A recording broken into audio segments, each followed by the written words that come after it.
wanting to listen, inshallah, to the wisdom and the wise words of Hazrat, inshallah.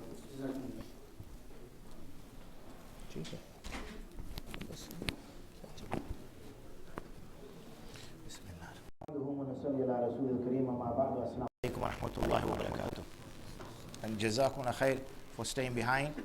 I won't take up too much of your time. I know your time is valuable time.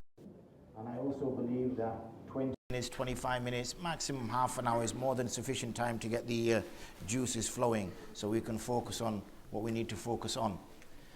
Today, or for Asr Salah, the topic that was given, or the broader description of the topic, was attachment to the Qur'an and the Salah. Now, either that was very well thought out by the organizers, or that was a bit of good fortune. Having husn dhan, we will say that it was very well thought out because the two are linked together. But before we get into the topic itself, one of the things that we're finding in the society and being in the position that we are in terms of serving the community, we get a lot of matters that we have to deal with when it comes to, say, husband and wife kind of breakup, marriage breakup. And as the years have gone on, that number is increasing. And there's always problems, and unfortunately it goes to talaq. And you're now sort of finding out when you're having conversations, a brother's been married 3 or 4 times, or a sister's been married 2 or 3 times. And it seems that divorce is on the rise within the Muslim community. Similarly, we find that many of sort of my generation people will speak about the younger generation people and say that, we can't seem to get on. I seem to always be at loggerheads with this person. We're always shouting at each other, I would like him to do this, he wants to do this. And then, we're quick to blame the country, or quick to blame the schools, or quick to blame some other aspect of society, rather than take the responsibility ourselves. But if you look at all these things, there's one thing which is at the core of this, and that is communication. You'll find if you ask the couple, what was the start of your breakup? What was the initial things? And they'll say, we used to fight. It's okay, go further back. And if you push the couple further back during your discussions, they will reach to the point where they will say, communication broke. Then after that, suspicion. Then after suspicion, disrespect. Then after this, it builds up, and then eventually the marriage breaks. But if you go further, keep peeling the onion, keep going back, the core of it is the communication went. Similarly, when you speak to parents and their children, and you ask them, or rather the parents, what was the first thing? He disrespected me. Yes, I know, but go back. And if you take them back, the core there will be is communication. Once I could no longer communicate with my son, once I could no longer communicate with my daughter, once my son or daughter stopped talking to me, then that was the start. And then suspicions, and then, pulling missions, and then I was getting angry, and then, I ended up kicking him out of the house. But we've got to always take it back to where it starts from. So you might be thinking, what is the relevance of marriage breakup? What is the relevance of this generational gap? And then my topic of association, attachment to the Qur'an and to Salah. Now, those of you who've listened to any of my lectures will see that the connection will be there. It may be a little bit hidden, but inshallah, hopefully, I will be able to bring it to the fore. What is the Qur'an and what is Salah? The Qur'an and the Salah are based on communication. When you want to hear what Allah subhanahu wa ta'ala has got to say to you, you recite the Qur'an. When you want to speak to Allah subhanahu wa ta'ala, you pray Salah. That's why the two topics are linked together, because they're our mode of communication. So what happens, we've already talked about the result of the communication breakdown that takes place between a husband and wife, and what it results in, divorce. Everybody's upset. The kids are upset. The families are upset. Nobody's happy. Similarly, when we talk about the lack of communication between the elder generation and the younger generation, what is the result? Children abandoning homes. Unfortunately, ending up in scenarios where they don't have the experience or the support to make the right decisions, and then they make the wrong decisions. And once they make the wrong decisions, they then feel bad to go back home because they've done things now which they think my mother, father will never accept me because I've done this or I've done that. But the core is communication.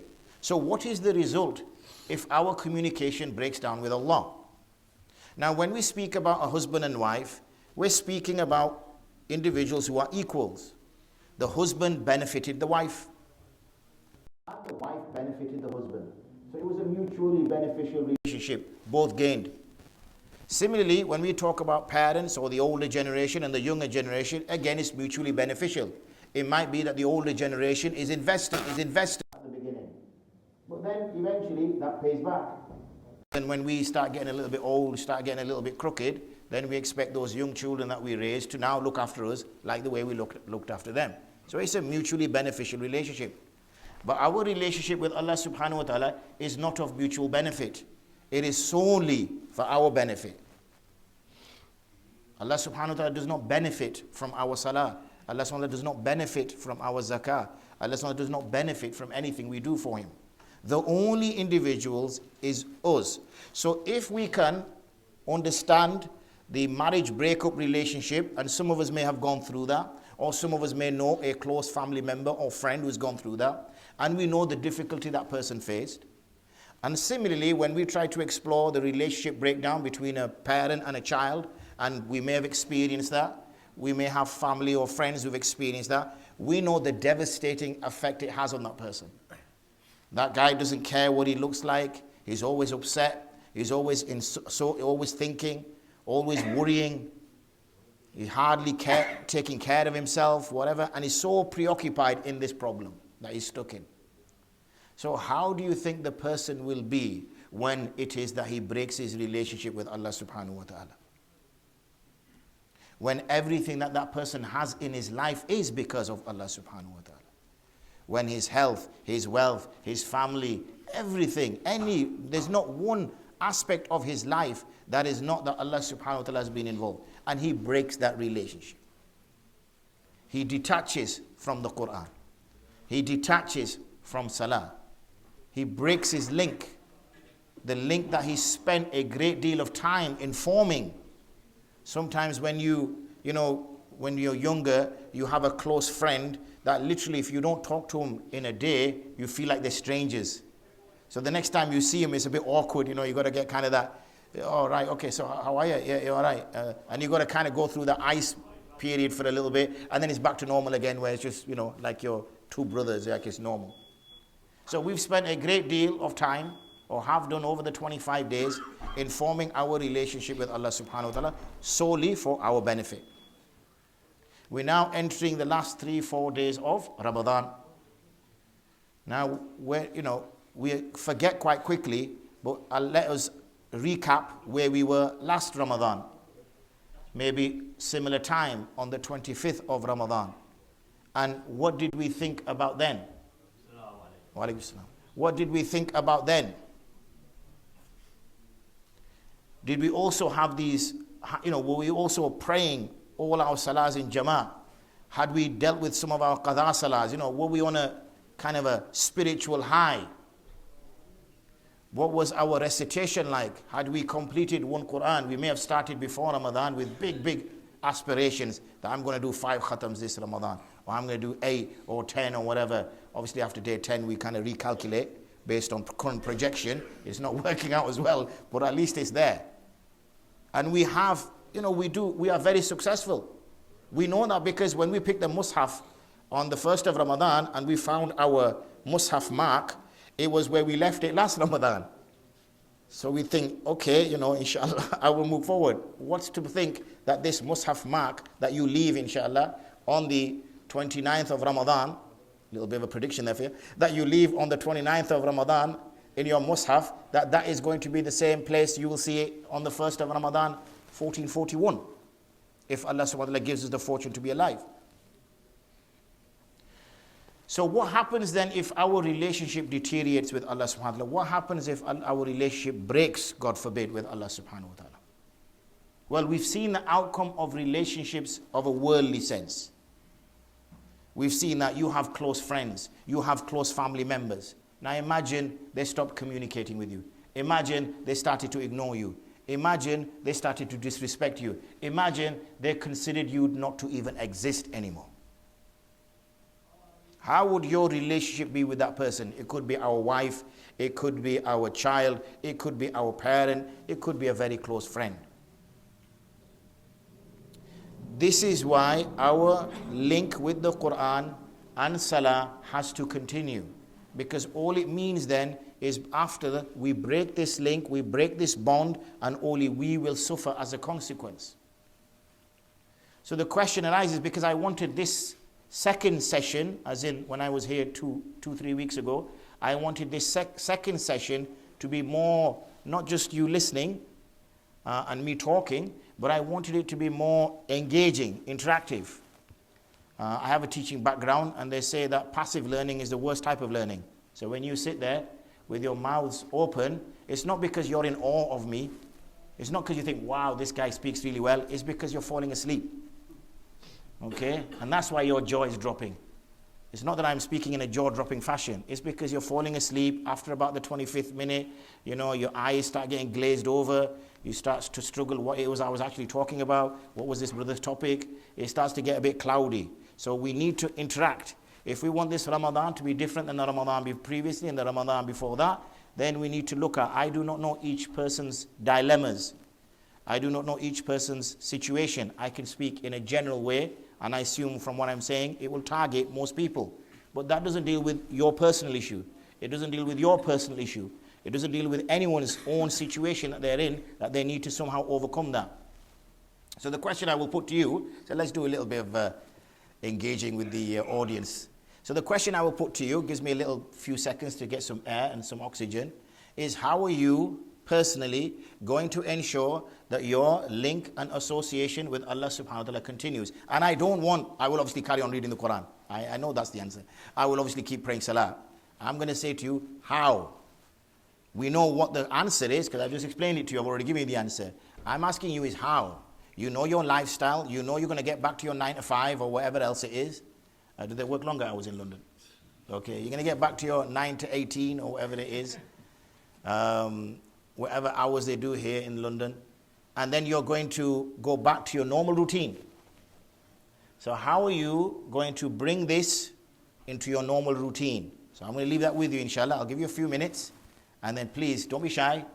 I would like a few of you to put your hands up.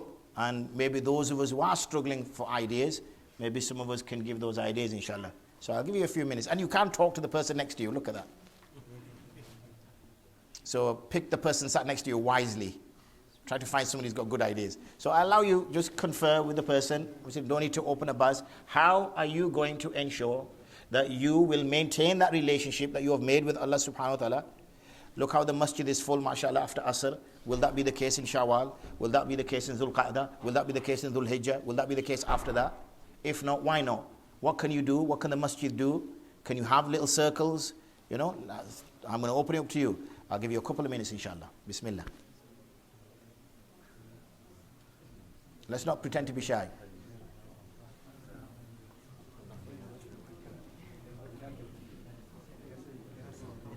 And there'll be no iftari for a person who doesn't come up with anything.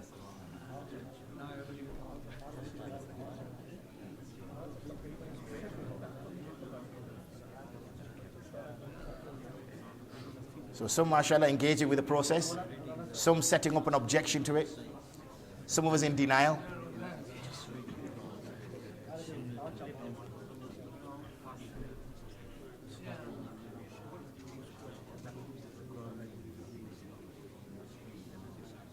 You got answers? Done. You got answers? Yeah, well, let's see. It's an engaging one, isn't it? I did say we would be more interactive.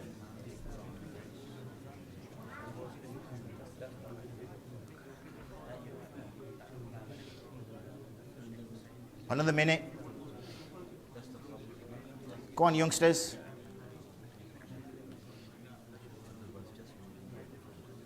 How are you going to ensure that your relationship with Allah subhanahu wa ta'ala continues after Ramadan? Okay, so we've had a few minutes. Jazakumullah khair. We've had a few minutes, so if I could please ask you to put your hand in the air and put forward your suggestions. Don't need to be shy. Ji, brother. Wa alaikum assalam. There's two parts to it. First, unfortunately, people don't know how to recite the Qur'an.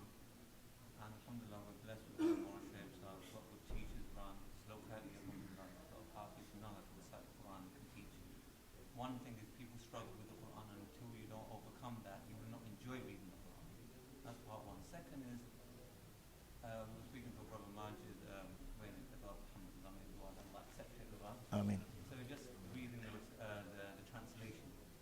Now this is another part that because we're reading Arabic all the time, we don't know what's going on. Only when we read the translation we understand what Allah is saying to us, what the message is. And all it takes is that you open the Qur'an whenever you come in situations and you read the translation, you find that Allah is giving you advice to your specific situation as well. But if you don't read the translation, we'll never know what the message is. So I didn't get your name, brother. Harun. Brother Harun has mentioned two very good points, alhamdulillah. That's why I asked you guys to do it, because I want to come up with them. Two very good points, which is the basis of communication. The basis of communication, when you do speak to couples and when you do speak to families, they talk past each other, not talk to each other. So if ever the time you've been having an argument with your wife, are you really listening to what she's saying? No, you're not. You're just shouting at her. Is she actually listening to what you're saying? No, she's not. She's just shouting at you. You're talking past each other. So this is not communication. You're just basically shouting, and she's shouting, and no one knows what is anybody else is saying until obviously it calms down. So when it comes to listening to what Allah subhanahu wa ta'ala has got to say to you, then first of all is being able to articulate and recite the Qur'an in the correct manner. That's important. Now sometimes we get into a situation whereby we feel embarrassed. You know, we feel embarrassed if we're a 20-odd-year-old or a 30-odd-year-old or 40-odd-year-old or even older than that. How can I now go and sit and learn this? Unfortunately, this is an element of arrogance. Unfortunately. And we have to remove that arrogance in order to kind of humble ourselves and go seek that learning. So that's a very good point about the seeking of the learning. The second point is understanding the Qur'an. Now I'm fortunate. I have lived a time when I didn't understand a word of the Qur'an. And I now live in a time where, alhamdulillah, I can understand the Qur'an with its tafsir and ahkam. And I've lived everything else in between, the spectrum from there to there. There is no substitute, can never be. I even think, how is it that I used to pray without understanding the Qur'an? When I think now, I think, how did I pray? How could I stand for an hour and a half in Taraweeh and not understand a single word that I was reciting?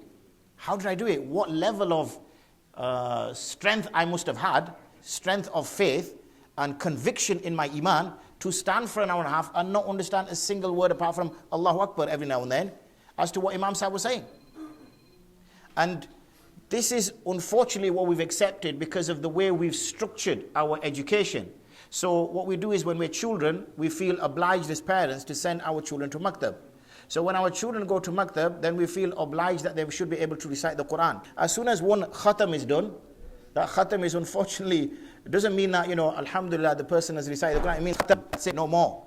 There's no more after this. Now if he's fortunate or the parents are fortunate, he may become hafiz of Qur'an and they carry on with his studies. Otherwise, majority of our children after 10, 11, 12 leave. When they leave, they then get these issues about LGBTI, evolution, atheism, and they're dealing with matters which unfortunately we don't have the expertise. And they, in their young minds, in their formative years, are trying to deal with that, and they're trying to say, what does Islam say?